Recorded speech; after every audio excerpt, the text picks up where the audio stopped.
Moscow Oblast, Russian Federation.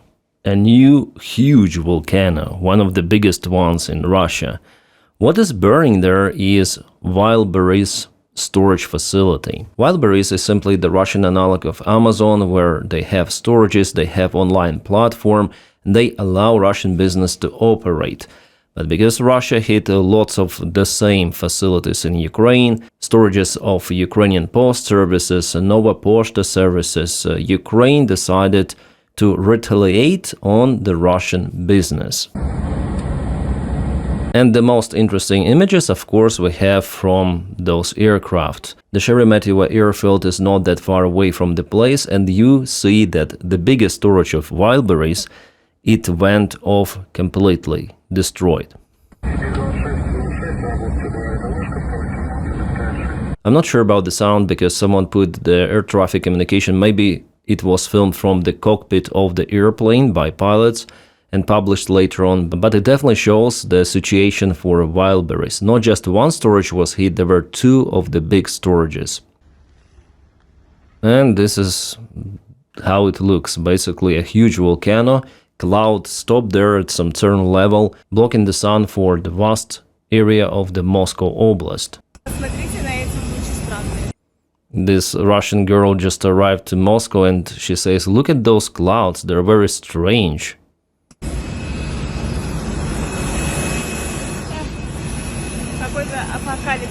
Looks like some sort of the apocalypse. Nice mark, yeah, I would agree with her judgment. It's the apocalypse for Russia in general. Ukraine continued to strike Russia hard, harming their economy. Moreover, Wildberries belongs to Kremlin-affiliated oligarchs, and they lost their income today. Yeah, looks really apocalyptical, this cloud, yeah, it's really huge. Yeah, really a Russian accent. So the guy, probably worker of this enterprise, he's filming the losses. Yeah, all of the goods which were there. And Wildberries, they will not compensate the losses. According to their contract with those businessmen, if something hits their facility like drone or there's the fire, they don't share or bear responsibility for losses of the goods. Это мои проблемы, блядь, минус миллион. And those are those businessmen or women or, you know, self-employed, those who try to buy something from China and sell something on the Russian market. They lost everything without any sort of the compensations. Я устала от плохих новостей. I'm tired about those bad news. One more such a girl tells. Yeah. Russia started the war against Ukraine. Russia strikes Ukrainian everything. Civilian buildings, all of the infrastructure, the same Wildberries-like organizations, storages, everything. And you say that you are tired? Come on, it happened just once to Wildberries. Yeah, lots of the time to your oil and fuel infrastructure, but it's the war. If your government, your country starts it, it means that it might backfire, so you need to get ready for that. And sitting in Russia for 5th year of the war, you should have understood already that the situation like in Ukraine might happen in Russia in this case. So my suggestion is just to leave Russia or to live further away inside Russia, as Magyar says, behind Ural Mountains. Людей за предпринимателей. They're all crying. And why are they not crying when Russia kills Ukrainians? Like, it's okay for them, but then their business, some of the goods are hurt, then they're okay themselves, I mean, their relatives and everything. They're crying, oh, we lost our goods. My friends, just a short reminder, it's very important. Please don't forget to press your like to this video. Do it right now while you're watching this video. It helps to propel entire content in algorithms, and also subscribe for the channel. We are on the way to reach 1 million subscribers. If you can, of course, you may also support my job on Patreon. The link for it is in the video description right below, or join membership of YouTube channel by pressing button join. Thank you so much for your kind support and for making this job, my job, possible. Let's continue with the video. A Russian helicopter Mi-8.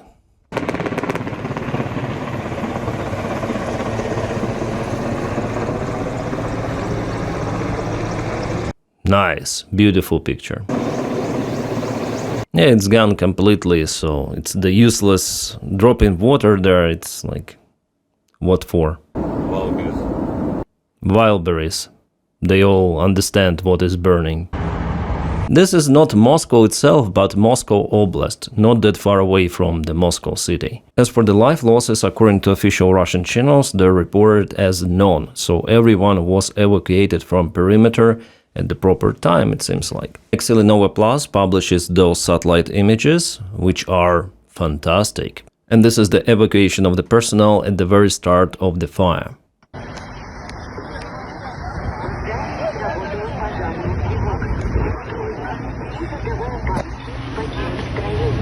So everyone is fine, as it is reported for this hour by the time I am filming this video. But the losses are more than $1 billion after this destruction of the Wildberries storage. The air defense, no one heard it. This is filter, right? For some of the social media, TikTok or something. Yeah, with the current Russian events, it's even hard to tell whether it's real or fake. This looks really out of different world, right? Yeah, one more businesswoman. She lost lots of the items there. She says she came here to say goodbye to her items. Okay. And Russians, they're trying to get their items out from those Wildberries storages. So Wildberries will lose lots of the money as these mediators. So this useful internet platform is no longer safe, and for Russians it's better to trade from their homes or to rent smaller storages without like any sort of the big names. Yeah, they will not reach clients that fast or that widely, but still it's safer for their own business, and that would harm also the Russian economy. Again, it's some sort of the Hormuz scenario. Then you hit something once or twice, but it is enough to start a chain reaction. For the vessels not to go through the Strait of Hormuz because it's dangerous, for the Russian trucks not to go to Crimea that massively because it's also dangerous, and for Russians not to trade via Wildberries and not to bring money to Russian oligarchs because it is dangerous. Why they all have those lips, Russians? Is it a lip pump epidemic there? Like what happens? Well, anyways, she says that she lost 54,000 items in that storage and millions of rubles of potential income. Well, at least she's not crying. She says that, yeah, it's like that. She wants to work again, yeah. Work until the next Ukrainian drone visit. Yeah, Wildberries will not compensate anything. In the contract, they say it openly, that in case of the fire, drone attack, whatsoever, no compensations. Yeah, really beautiful pictures from every sort of the perspective. So idea for Ukraine is to harm the Russian economy, almost mirroring the actions of Russians. So Russia, then they hurt some of the Ukrainian logistics, or the similar like company, they say, oh, those were some of the artillery shells there. It was an ammunition storage full of Storm Shadow missiles, so I guess Ukraine might write the same for Wildberries. But Ukraine should not harm, of course, civilian buildings, several story buildings, as Russia hits them regularly in Kyiv, for example. Yeah, this is terrible what they're doing.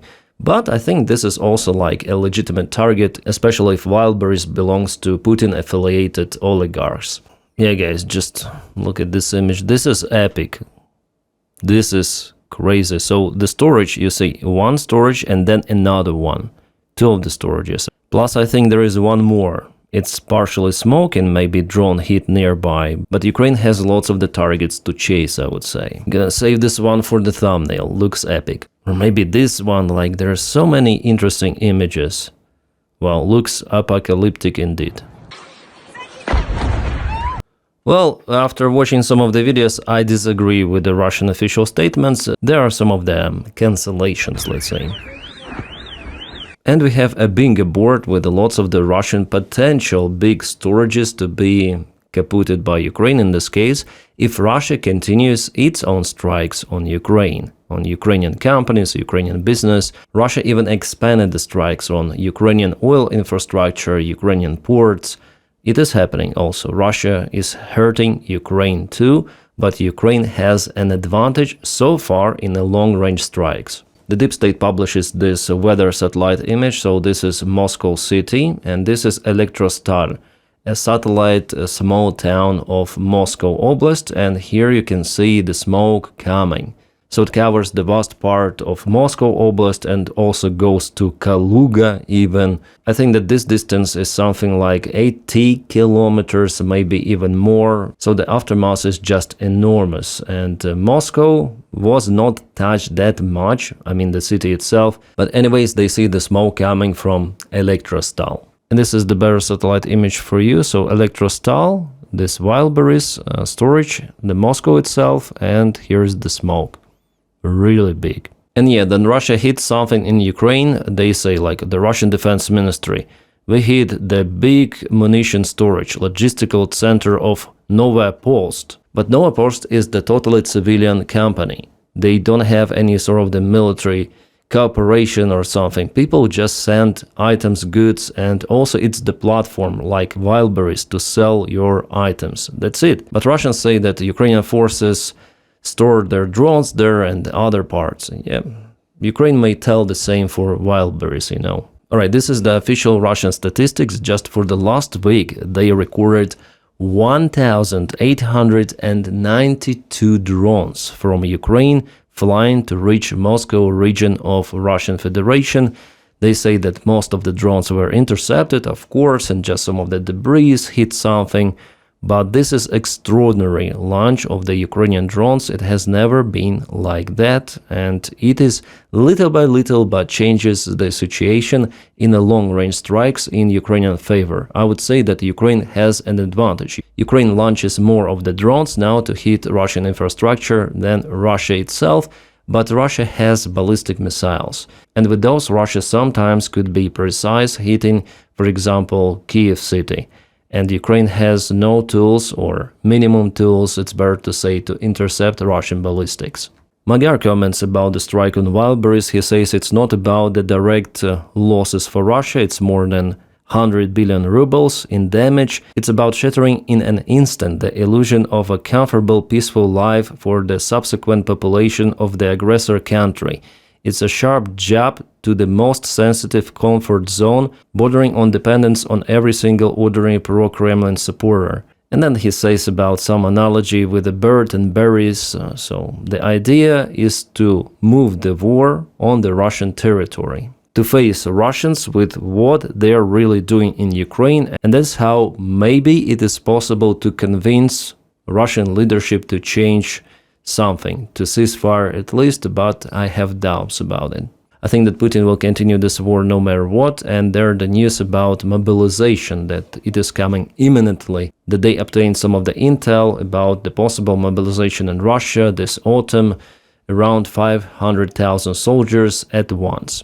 And a few years ago there was a scandal around Wildberries because this is one of the most profitable civilian businesses in Russia that at first did not belong to oligarchs, and Kadyrov wanted to have the control over it, but after all Kadyrov lost it to Putin-affiliated Kremlin oligarch, and Kadyrov still tried to get access to Wildberries stocks, to Wildberries control.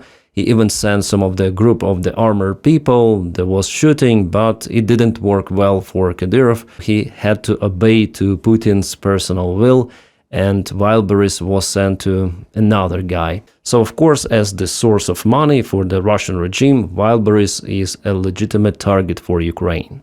Alright, now to the other news. Russia continued to lose their ships in the Black Sea, not that far away from the port of Novorossiysk. More than 10 of the ships were kaboomed last night. The Magyar drone army is very successful. So far, I don't see the stop in those long-range Ukrainian strikes. However, speaking about refineries, for the last 3 days, there were no strikes on those. No new oil storages, no new refineries. And no new strikes on the bridges near Armyansk, Genechynsk, and Russia was capable to restore, partially at least, the supplies. Syrskyi doesn't want to hurt that stuff because the commander responsible for the strikes, he's not okay with Syrskyi, and Syrskyi moved him to another direction. Well, I hope that Ukrainian drone visits will resume on those bridges, because it hurts the Russian logistics in Crimea a lot and also influences the Russian supplies in Kherson and Zaporizhia directions. Yeah, after all, one of the oil terminals was visited by the drones. Yes, it happened in Crimea. Not that far away from the Russian port of Feodosia. We also have the confirmation from the fire detection satellites. So the oil base continued to burn. It was mostly devastated already before, but maybe some of the tanks left. Well, Feodosia base, I would say, is the most visited facility by Ukrainian drones in all of the Crimea. And Magyar has released a new video showing how FP1, FP2 drones are visiting power plants and substations in Crimea. So Crimea becomes more and more isolated. Some of the international media are saying that Crimea is too important for Putin, so he might agree on some of the ceasefire conditions just for Ukraine to not completely cut Crimea, not to turn it into an island. But you know, this is just the opinion of those legacy media sources. I think that Putin simply doesn't care. He needs Crimea to show off that he gained territories back in 2014, and secondary for the military supply hub to occupy more territories. But Ukraine cancels the second reason for Putin to occupy Crimea. And we have also the fresh satellite images showing the Russian damaged tankers and other ships in Azov Sea and also in the Black Sea. Russia also tries to move out those damaged ships, and sometimes those tugboats, they also go under fire. Oh, we have a new compilation from Rubaka drone unit, a very successful drone unit, by the way. They have applied some of the innovative technologies into specific drones, aiming equipment. And you know, today the commander of Rubaka, he was moved by Syrskyi because he supported Fedorov. And he resigned, like, completely. He wrote about it on his page that I'm gonna go out in this case, goodbye. I don't support Syrskyi, because the commander, his name is Sergei Dobesh, he was really into the changes, into providing some new technologies. Well, it was not okay for Syrskyi. Again, I'm changing the topic to Syrskyi. Well, those are still the top news in Ukraine, and I would say the top news of the week, and it requires a separate video, because Syrskyi, he wants to stay in power no matter what. He wants to stay as the commander, and he goes all in autocracy mode now, and I'm gonna speak about it later on, okay? Alright, the good news that according to the Russian channels, they're moving part of their Rubicon drone forces out from the front lines to protect Russian commercial vessels. So they also have, for example, drone interceptors. So Russia wants to deploy those Rubicon units in the Black Sea, in Azov Sea, for them to stay there on some of the boats, and they will try to intercept the incoming Ukrainian FP1 and FP2 drones, which is good in general. The less forces Russia has on the front lines, the better it is for Ukraine, especially Rubicon unit.